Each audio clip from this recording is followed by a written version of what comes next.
Salut YouTube. Aujourd'hui, on va voir 3 stratégies pour être un sportif performant. Donc, peu importe quel sport, on va parler essentiellement de natation, mais ça marche pour tout.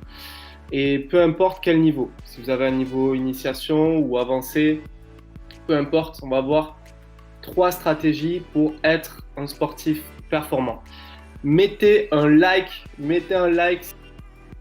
3 stratégies très importantes. Tu peux faire sur tous les sports. 3 stratégies pour être un sportif performant. Peu importe le sport, peu importe le niveau, peu importe la configuration. Ces 3 stratégies, tu peux les mettre sur le sport que tu veux. Avoir confiance en soi avant toute autre personne. Ça, c'est la première clé, première stratégie. Je vais vous donner 3 stratégies pour devenir plus performant sportivement. Première stratégie, ayez confiance en vous avant d'avoir confiance en toute autre personne. Avant de croire toute autre personne. La première personne qui va faire l'effort, c'est pas le voisin, c'est pas les hommes politiques que tu vois à la télé, c'est même pas ton coach qui va faire l'effort. C'est pas ton partenaire d'entraînement, c'est toi. Tu es la personne en qui tu dois avoir le plus confiance. Tu dois être la personne que tu connais le mieux.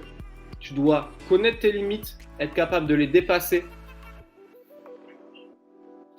Tu dois également connaître quelles sont tes motivations, pourquoi tu fais ça. C'est-à-dire, pour avancer, tu dois être capable de te dire, ok, moi en tant que sportif, quel est mon objectif principal ? C'est peut-être simplement de te dépenser, c'est peut-être simplement d'avoir des meilleures sensations de glisse en natation. C'est peut-être de battre un certain chrono ou c'est peut-être de battre une certaine personne. Donc, quelle est ma motivation profonde ? Tu peux noter sur un papier, tu peux noter sur ton frigo, tu peux noter un endroit où tu vas être capable de le repérer et de le voir régulièrement. Quelle est ma plus grande motivation ? Donc, tu mets ça de côté. Ok. Maintenant, partons du principe que ta motivation, ce soit d'avoir cette sensation de glisse en natation.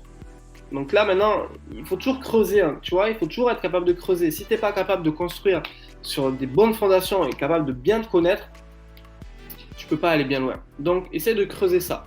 Quel est mon objectif et pourquoi j'ai un tel objectif ? Par exemple, mon objectif, c'est de glisser sur l'eau, d'accord ? Glisser en natation, avoir une meilleure glisse. Ok, pourquoi ? Parce que ça m'apporte des sensations de liberté, parce que je me sens bien dans cet élément, parce que c'est quelque chose, ça, je sais pas, peut-être que tu es retraité, peut-être ça fait 50 ans que tu as envie d'apprendre à nager et tu as un rêve depuis 50 ans, donc on va dire peut-être c'est l'aboutissement de quelque chose. Pourquoi ? Donc, première clé, première stratégie, aie confiance en toi avant toute autre personne. Parce que tu fais ton sport, tu fais tout ça pour toi en fait, réellement. Aie confiance en toi avant toute autre personne. Avant ton coach, avant tes partenaires d'entraînement, avant tout le reste.